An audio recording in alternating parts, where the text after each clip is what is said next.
All right, post pickleball this weekend, many Americans will crack open a cold one. So why not curb the climate crisis at the same time? Dogfish Head Brewery teaming up with Patagonia, a brand that stands for sustainability above all else. For more on this, we're joined by the founder of Dogfish Head Brewery, Sam Calagione. Sam, good to see you, my man. So where did this idea come from to pair up with Patagonia, and what sets this beer apart? What makes it sustainable?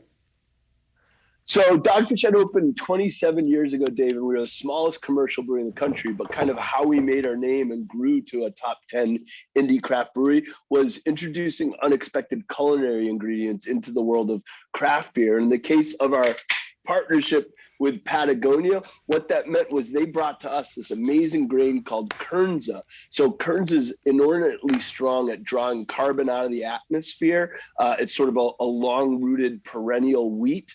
But what it does from a sensory perspective is you put it in this beautiful Pilsner, and it gives it a nice, dry, peppery undertone that we can build this nice hop, sort of green tea and pear fruit hop character on top of. Sam, what do you make of some of the, you sold it for me. We have it on set right here. I'm dying to try it. Dave's going to crack it open. He's going to join you there with the drink. I love that sound. Yeah, I know. It's the best sound, especially on the Friday ahead of Memorial Day weekend. Sam, talk to us just about some of the trends that you're seeing in the industry, because from craft beer to some of the mixed drinks, I know you're getting involved with that. Seltzers has been all the craze as of lately. How do you guys fit in with this? Well, I think, when we came up sort of in first gen craft beer, 80s and 90s, there was an interest in finding like some go-to beer brands, and consumers would stick to them. And a beer drinker was mostly a beer drinker. But I think younger drinkers today are kind of like cross drinkers. They like seltzers, they like craft beers, they like spirits-based, ready-to-drink cocktails in cans. So it's never been a better moment to be a lover of diverse beverages, because there's over 10,000 breweries in America, thousands of distilleries, obviously thousands of wineries, and everyone's kind of let their freak flag fly in different directions when it comes to creative recipes for alcohol beverages.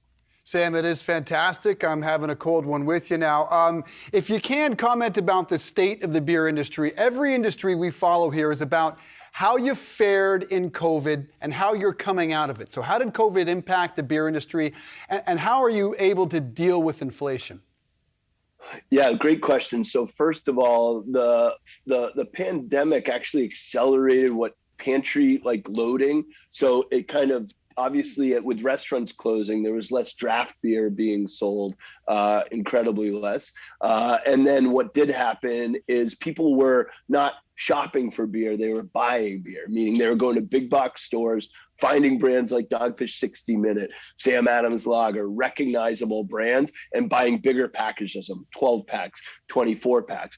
But the other thing that happened is the beyond beer category really started accelerating during pandemic. People wanted to try new experiences. They were stuck at being in their house and doing the same old thing. So that's when seltzers like Truly and White Claw really saw a rise. And then even more recently, with restaurants being cold, people can get their go-to signature high-end cocktails.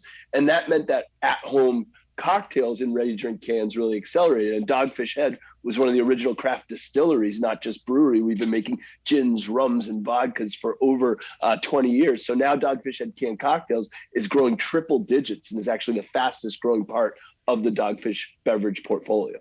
Sam, have you had any trouble getting the ingredients you need or keeping up with the demand that's out there?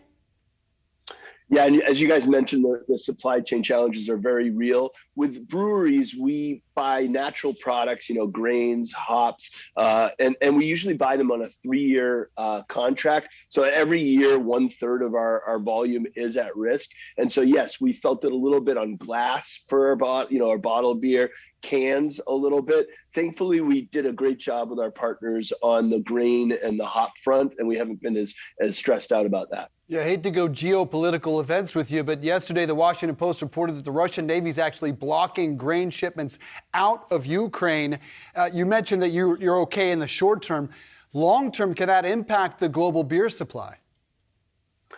Yeah, it certainly can, because to some degree, grain pricing is a commodity. So we may feel that in the future, which is frankly another reason why Dogfish is so focused on finding innovative grains that are grown right here in North America, like the Kernza that we use that was developed by the Land Institute in Kansas.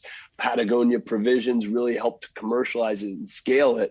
So our rallying cry for this specific beer is drink up to draw down, and invites every consumer to actively engage in the climate crisis. And with every 6-pack they buy, they're helping to plant more acres of Kernza, which not only tastes delicious, but it pulls carbon out of the atmosphere. It certainly does taste delicious, Sam. During that last answer, I cracked one open for myself, and I have to tell you, it's very, very good. All right, Sam Calagione, thanks so much for taking the time to join us.